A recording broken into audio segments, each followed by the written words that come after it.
وضو کی سنتیں، نیکسٹ کیا ہے کہ جی وضو کی سنتیں. سب سے پہلے بسم اللہ پڑھنا.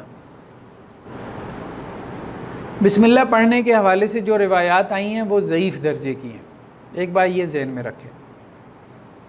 ٹھیک، لیکن مجموعی طور پہ جیسے ہم نے اصول حدیث پڑھی تھی نا، آپ وہ چیزیں ہم ریلیٹ کر رہے ہیں نا، تو مجموعی طور پہ حسن کے درجے کو پہنچ جاتی ہیں، جسے ہم حسن لغیری کہتے ہیں. تو اس لیے اس سے فقہاء نے استدلال کر لیا.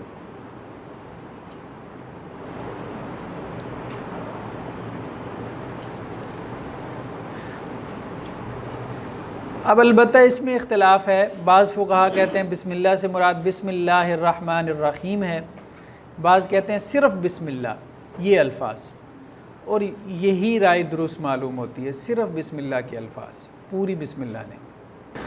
دوسرا مسواک کرنا، جیسا کہ آپ وسلم کی حدیث بھی ہے کہ اگر مجھے یہ اندیشہ نہ ہوتا کہ میں اپنی امت کو مشقت میں مبتلا کر دوں گا تو میں ہر وضو کے ساتھ ان کو کیا کرتا، مسواک کا حکم دیتا. ہاتھ دھونا ایک تو وضو کے لیے، اور دوسرا ایک اور روایت میں ہے کہ اللہ کے رسول نے کہا جب تم میں سے کوئی شخص بیدار ہو تو سب سے پہلا کام کیا کرے، اپنے ہاتھ دھو. یہ بھی سنن میں سے ہے. نیکسٹ کیا ہے، کلی کرنا. ٹھیک ہے، واضح ہے کلی کرنا. نیکسٹ کیا ہے، ناک جھاڑنا. ناک جھاڑنا یعنی ناک کی صفائی کرنا اور ناک میں پانی ڈالنا. داڑھی کا خلال، داڑھی کا خلال کرنا ہے. خلال سے مراد یہ ہے کہ جب چہرہ دھوئے تو پانی جو ہے نا اس کو جڑ تک پہنچانے کی کوشش کرے. ضروری نہیں ہوتا کہ آپ وہ پہنچ بھی جائے. خلال ایک ایفرٹ ہے، یہ بات ذہن میں رکھنی، ایک کوشش ہے. ٹھیک ہے،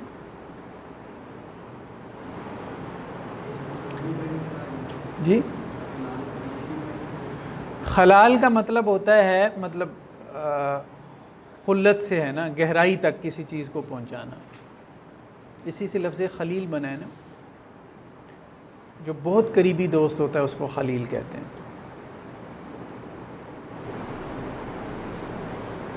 تو پانی کو جڑوں تک پہنچانے کی کوشش کرنا. گاڑی کے نیچے والی جو اسکن ہے، جو چہرے والی بھی ہے، وہ بھی بے شک اگر گیلی نہ ہو کوئی حرج نہیں. ہاں، اسکن کا گیلا ہونا ضروری نہیں ہے، خلال کرنا، خلال کرنا سنت ہے. ٹھیک ہے،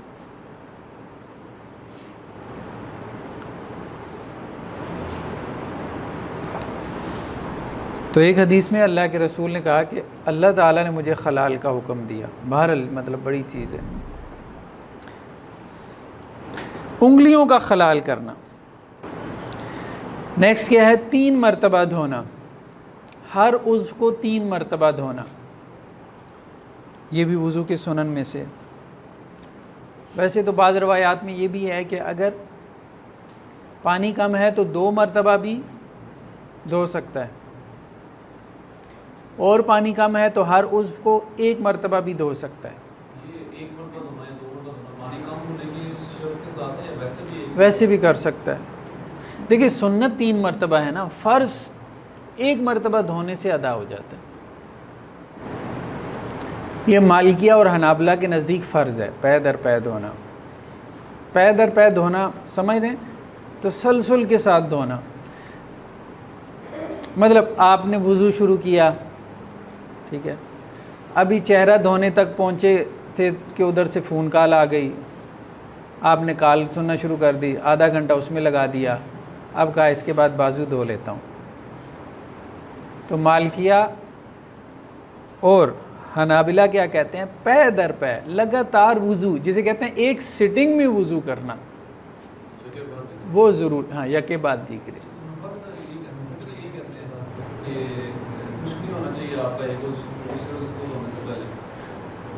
وہ کہتے ہیں سنن میں ہے نا، ہاں یہ کہتے ہیں فرائض میں.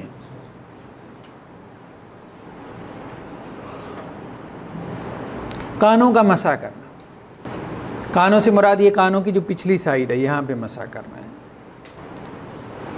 گردن کا مسح جو ہے وہ سنت میں شامل نہیں ہے. ٹھیک ہے, جو علیحدہ سے پانی لے کے مسح کرتے ہیں وہ سنن میں نہیں. ہاں بعض روایات میں یہ ضرور آتا ہے کہ اللہ کے رسول نے سر کا مسح کیا اور اپنے ہاتھ پیچھے گدی تک لے گئے. اس کو اگر آپ کہیں گردن کا مسح تو ٹھیک ہے, اور اس کو پھر واپس لے آئے. دھونے میں مبالغہ کرنا یعنی وضو کے اعضاء دھونے میں مبالغہ کرنا, مراد کیا ہے؟ وضو کے اعضاء کو اچھی طرح سے مل مل کے دھونا. اس کا بھی ذکر آیا ہے نا احادیث میں. پانی میں اسراف سے بچنا یعنی پانی ضائع نہیں کرنا. ایک آدمی حضرت عبداللہ بن عباس کے پاس آیا, یہ مسند احمد کی روایت ہے, کہنے لگا وضو میں کتنا پانی استعمال کروں؟ تو انہوں نے کہا 1 مد کافی ہے. 1 مد.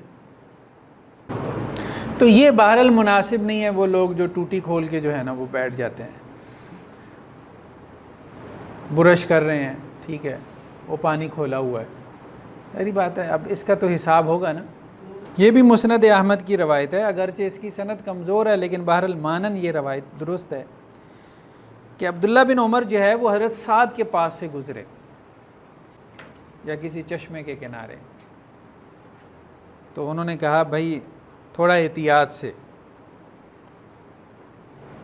تو حضرت سعد کہنے لگے یہاں بھی پانی کی احتیاط کرنے کی ضرورت ہے, یہاں پہ بھی اسراف ہوگا؟ تو انہوں نے کہا ہاں, نہر کے کنارے بھی بیٹھے ہو پھر بھی اسراف ہوگا. نیکسٹ کیا ہے؟ دعا پڑھنا. اچھا, وضو کے درمیان میں جو دعائیں منقول ہیں وہ ضعیف روایات. ٹھیک ہے, وضو کے اعضاء دھوتے ہوئے جو دعائیں منقول ہیں کہ یہ پڑھنی چاہیے وہ پڑھنی چاہیے, وہ روایات کیا ہیں؟ ضعیف ہیں. لیکن وضو کے بعد کی جو دعائیں ہیں وہ تقریباً ثابت ہیں, خاص طور پہ یہ جو کلمہ کا ورد کرنا ہے.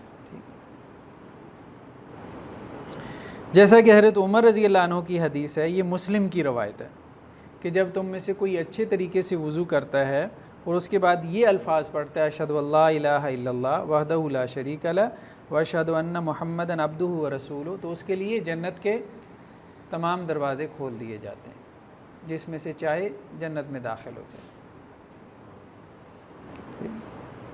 یعنی تمام سے مراد 8 دروازے. 2 رکعت کا اہتمام کرنا. ٹھیک ہے, جیسے حضرت بلال رضی اللہ عنہ سے روایت ہے کہ اللہ کے رسول نے ان کو کہا تھا نا کہ میں نے جنت میں اپنے آگے جو ہے وہ قدموں کی چاپ کی آواز سنی, تو اے بلال تمہارا کیا عمل ہے؟ تو انہوں نے کہا تھا اللہ کے رسول دن ہو یا رات ہو جب بھی میں وضو کرتا ہوں تو اس کے بعد 2 رکعت نفل نماز پڑھتا ہوں. تو شاید اس وجہ سے اللہ تعالیٰ نے مجھے یہ مقام اور مرتبہ دیا کہ میں دنیا میں چلتا ہوں اور میری قدموں کی چاپ جو ہے وہ جنت میں سنی جاتی ہے.